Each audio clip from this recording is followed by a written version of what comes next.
وہ جب دو لوگوں کو میں نے سمجھایا کہ بھئی آپ بچے کے لیے جان دینا چاہ رہے ہیں، پھر ایک خاتون کو میں نے کہا کہ آپ اتنا رو رہے ہیں شوہر کے لیے، محمد صلی اللہ علیہ وسلم کا انتقال ہوا، کبھی تصور آیا تو کبھی اتنا آپ پریشان نہیں ہوئے، اس کا مطلب آپ محمد صلی اللہ علیہ وسلم سے زیادہ شوہر کو چاہتے ہیں، یہ دلیل نہیں، کیونکہ آپ اتنے آپے سے باہر ہو رہے ہیں کہ آپ محمد صلی اللہ علیہ وسلم سے زیادہ اپنے شوہر کو چاہتے ہیں، کیونکہ آپ کو کبھی محمد صلی اللہ علیہ وسلم کے انتقال پہ اتنا غم نہیں ہوا، نماز چھوٹی تو اتنا غم نہیں ہوا، بچہ مرا تو زیادہ غم ہو رہا ہے، اس کا مطلب بچے کو زیادہ چاہتے ہیں آپ، نماز کی فکر اتنی نہیں، اس کا مطلب اللہ سے زیادہ آپ بچوں کو چاہنے لگے، تو لیول کیا ہونا چاہیے؟ ایسی محبت کہ وہ والذین آمنوا اشد حبا للہ، جو ایمان لائے ہیں وہ اللہ سبحانہ تعالیٰ سے سب سے زیادہ چاہتے ہیں۔ اس خاتون نے فوراً کہا کہ بھئی اب ذرا سکون ہو گیا، مطلب بہت زیادہ ہی ہم ایموشنل ہو جا رہے ہیں۔ اور وہ خاتون جو کہہ رہی تھی میں فلاں نوجوان کے لیے خودکشی کر لوں گی، مجھے فلاں ہی نوجوان چاہیے، 1 مہینے کے بعد مجھے فون آیا، کہا کہ ارشد بھائی لگ بھگ یعنی عمر 26 سے 30 سال کے درمیان کی خاتون کہہ رہی ہے 1 مہینے پہلے میں آپ سے بات کی تھی، 1 مہینے کے بعد میری سوچ بدل گئی، آپ نے کہا کہ اللہ سے محبت بھرو، قرآن سے حدیث سے، اتنی محبت، پھر رسول اللہ صلی اللہ علیہ وسلم سے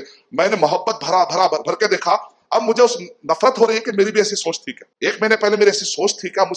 مجھے اپنے سوچ سے نفرت ہونے لگی، اور 1 مہینے کے اندر میں نے پورا پارا جو ہے نا، پہلا پارا مکمل یاد کر لیا۔ اس خاتون نے کہا کہ دلیل کے طور پر میں اپنا آڈیو بھی بھیج سکتی ہوں، تو آدمی کی جب کہا کہ بچپن سے ابھی تک مجھے کچھ سورے یاد تھے، لیکن جب سے میں نے قرآن کی محبت اپنے دل میں بھری ہے مجھے ایک پارا یاد ہو گیا۔ کہاں خاتون تھی اور کہاں پہنچ گئی، سوچ کا فرق ہے، کس سے محبت کرتے ہیں آپ۔ تو اسی لیے اللہ کے نبی صلی اللہ علیہ وسلم نے ارشاد فرمایا تم نے آخرت کی کیا تیاری کی؟ صحابہ کرام کہتے ہیں آخرت کی تیاری کی شروعات ہوتی ہے اچھے لوگوں سے محبت، برائی سے نفرت، یہاں سے شروعات ہو، اس کے بعد بہت آگے قرآن اور صحیح حدیث سے آپ آگے چلتے ہیں۔